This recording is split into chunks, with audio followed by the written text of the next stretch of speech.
Hello, everyone, and welcome back. Today, we're doing something a little bit different here. We have the Barri. These were semi sentient beings native to an unnamed planet in wild space. They were igna- enigmatic um, spacefaring creatures that could hitch rides on asteroids and derelict spacecraft for thousands of years in space. Their acid secretions broke down and helped to digest the asteroids that they had clung onto. Um, Though the entry in the Creatures of the Galaxy claimed that the Barry were only about 5 meters in length, the picture accompanying the entry shows two figures watching a Barry passing by and are dwarfed by the immense size of the creature. So, looking at the picture here, I don't see anything, but I'm not looking at it in um, the book at the moment. So, what we're going to do is we're going to trans over to what the book actually has. It does the Creatures of the Galaxy book because it does have quite a bit more here. So, let's get on over. All right, so looking at the berry, the enigmatic berry inhabit asteroid clusters throughout the galaxy, seemingly spawned by electromagnetic or storms on barren planetoids. I am just not at my best here today. All right, these mysterious creatures hitch rides on debris from dying worlds or junk spacecraft immune to the dangers of the vacuum of space. Berry feed off of mineral deposits and are theorized to live for thousands of years. Recent studies and telepathic probes indicate that the Beri are, in fact, vaguely intelligent and possess an intuitive grasp of complex astrogation. Xenobiologists, who for centuries discounted stories of Beri as spacer folklore, are now beginning to take a serious interest in these odd alien beings. Few documented facts about the berry are known. They can survive in deep space, secrete acids, which dissolve rocks and metal into simple mineral compounds. They can float in space for many years while waiting for a ride towards some unknown destination. All right, dissected specimens reveal no reproductive organs, lungs, stomach, or um, excretory systems, and only the most rudimentary sensory organs, circulatory channels, or musculature. They appear to reproduce spontaneously. Spacer legends claim that huge electrical disturbances spawn small berry who grow to maturity over centuries of asteroid travel. How mortal spacers could track the lifespan of seemingly important or immortal life forms remain a topic for debate. Nevertheless, studies have tagged Berry, followed for decades at a time, indicate that the species is extremely long lived and follow no known biological process. Berry feed by lapping a debris at a debris on which they ride. Their acid spittle breaks the minerals down to base components, which the berries suck up into a gourd like organ located just above their legs. With the legs, the berry trundle across the surface uh, of their homes to grasp at edges of passing ships and so on and so forth. The sharp points of the berry's feet dig in for purchase.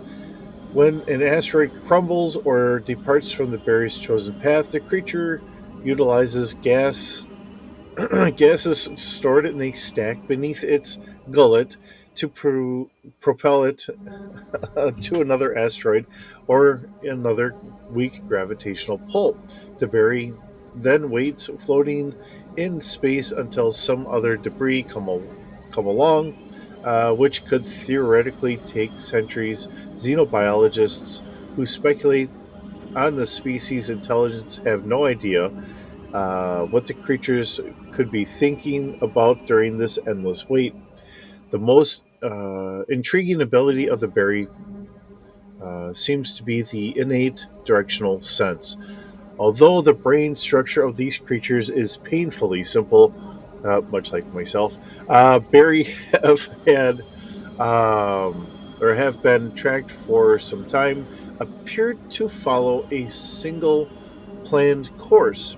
Some spacers, like the Godels and Ugors, offer rides to Barry that seem to be going their way, though their organic mind bond with that human xenobiologists can barely comprehend.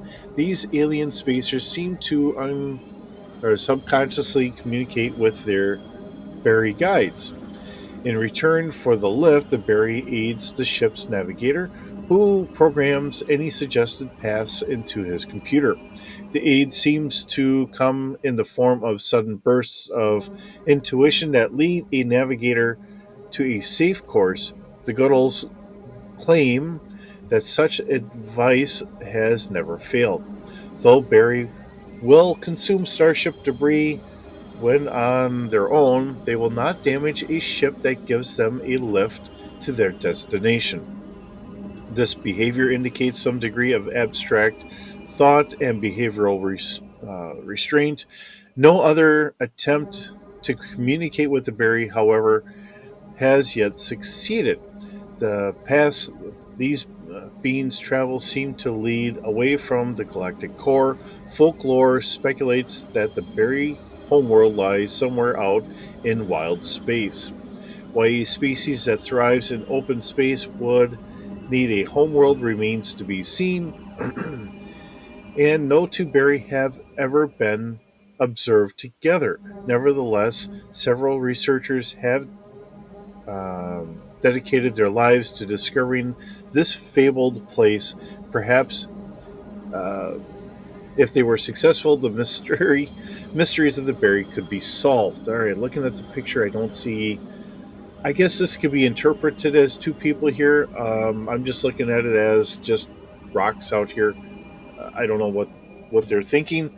Um, my interpretation and theirs are two different things. So just keep that in mind as we look at this. Now, the stats that we have here, and I'm just taking it straight out of Creatures of the Galaxy.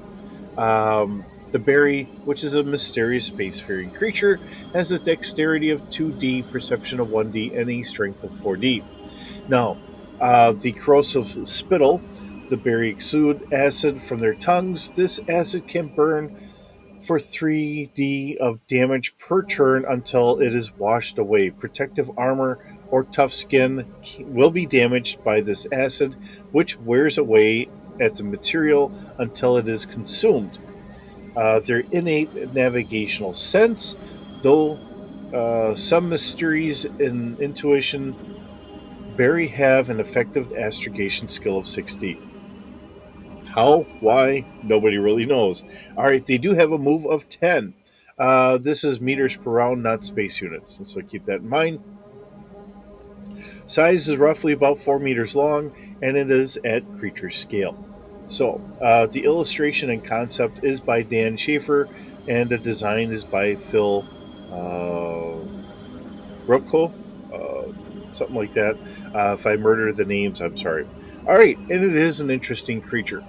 Uh, just it's nice adding the creatures in here because it's not just you know mankind or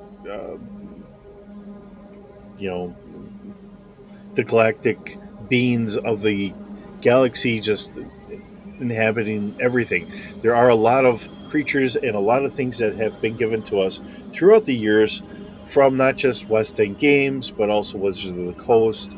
And I'm sure that Fantasy Flight Games, who has the rights to it right now, or at least the last that I knew, may even come up with some of their own creatures just to throw out there for a little spice into the world or galaxy of Star Wars. So, with that being said, thank you so very much for joining me today. Hope you're doing well, and I will see you in the next video.